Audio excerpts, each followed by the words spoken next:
যেমন আমার কথাই বলুন, আমার কাছে যদি বইটা জমা দিতে চান, এমনও তো হতে পারে যে আমি আরো বড় প্রতারক, তাই না?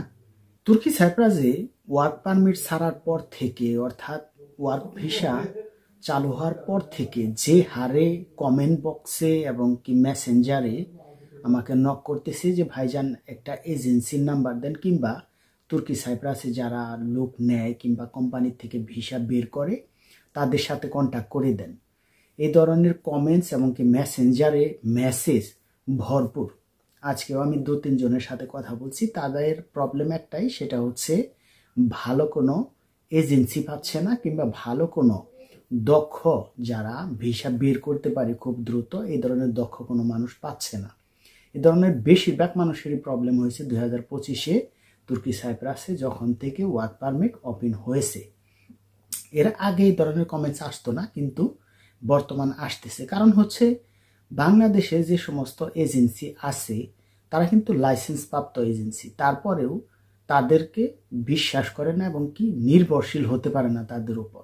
অবশ্য না হওয়ারও কারণ আছে। একটি তো তুর্কি সাইপ্রাসের সাথে বাংলাদেশের সাথে কোনো ধরনের কালেকশন নেই, যার কারণে প্রবলেম, এজেন্সিরা ভিসা বের করতে পারে না। আর একটি হচ্ছে এজেন্সিরা দেখা যায় যে 100-150 মানে কিংবা 1000-2000 বই জমা নিয়ে ফেলে তুর্কি সাইপ্রাসে আনার জন্য।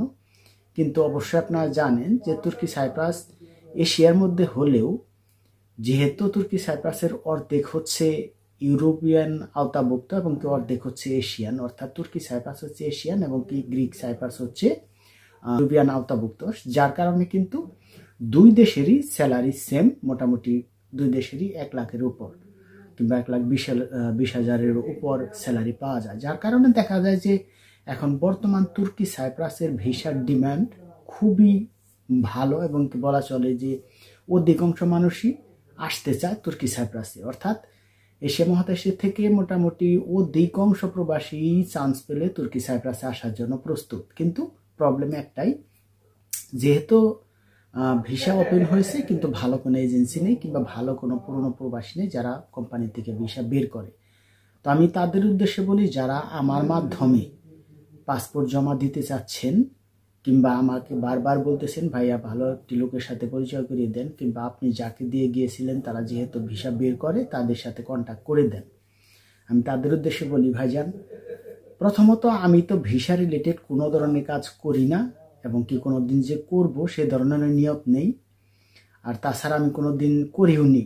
তো সেই ক্ষেত্রে মানে এই কথা যদি আমি বলিও এটা পুরোপুরি মিথ্যে হবে এবং কি মানে সম্ভব না আমাকে দিয়ে। এটা হচ্ছে প্রথম কথা। মানে আমাকে যদি এই কাজটা করতে বলেন যে আমাকে 2-4টা ভিসা ম্যানেজ করে দেন, তো সম্ভব না কোনোভাবেই।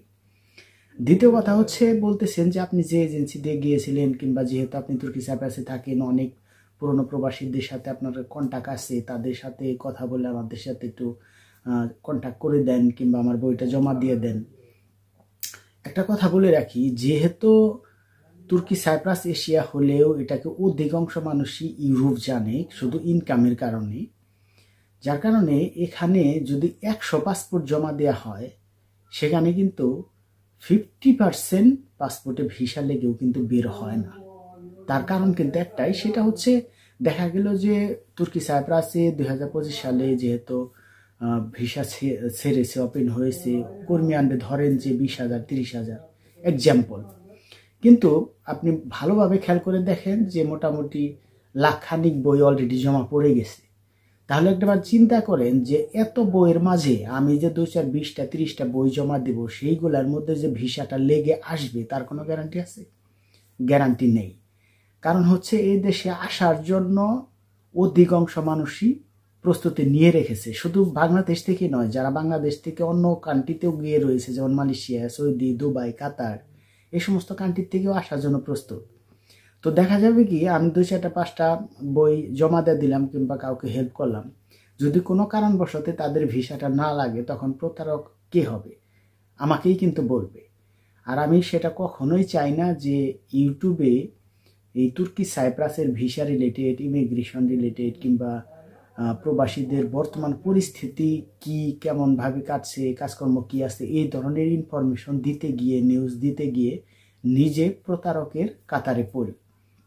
আর যার কারণে আমি সবসময় সত্য কথা বলি, মানে চেষ্টা করি আর কি, বলি কিনা জানি না, তবে চেষ্টা করি সত্য কথা বলার জন্য। আসলেই আমি চাই না যে এই ধরনের কোনো প্রবলেমে আমি ফাঁসি, কারণ এখানে আসছি ইনকাম করার জন্য। যতটুকু সম্ভব দোয়া করবেন, শরীরগত ভালো রাখলে যত কাজ করে 2টা টাকা আয় করতে পারি কিংবা ইনকাম করতে পারি। আমি কোনো দালালের কাতারে দাঁড়াতে চাই না, তবে যতটুকু সম্ভব তুর্কি সাইপ্রাসের ওয়ার্ক পারমিট কিংবা যে সমস্ত প্রবাসী আছে তাদের যে আপডেটগুলো সেগুলো দেওয়ার চেষ্টা করব। যদি এতে আপনারা উপকৃত হন, এটাই আমার জন্য অনেক কিছু। কাজেই আমি সবাইকে রিকোয়েস্ট করবো, আপনারা যারাই তুর্কি সাইপ্রাসে আসবেন, অধিকাংশ মানুষই চেষ্টা করতেছে যে তুর্কি সাইপ্রাসে যারা আছে তাদের সাথে কন্ট্যাক্ট করে বই দেওয়ার জন্য। তবে অনলাইনে কাউকে বলে কিংবা কন্ট্যাক্ট করে তার মাধ্যমে বই জমা দিবেন না, এতে প্রবলেম হতে পারে। যেমন আমার কথাই বলুন, আমার কাছে যদি বইটা জমা দিতে চান, এমনও তো হতে পারে যে আমি আরো বড় প্রতারক, তাই না? এরকমও তো হতে পারে। কাজেই একটু দেখে শুনে আসবেন। Thank you.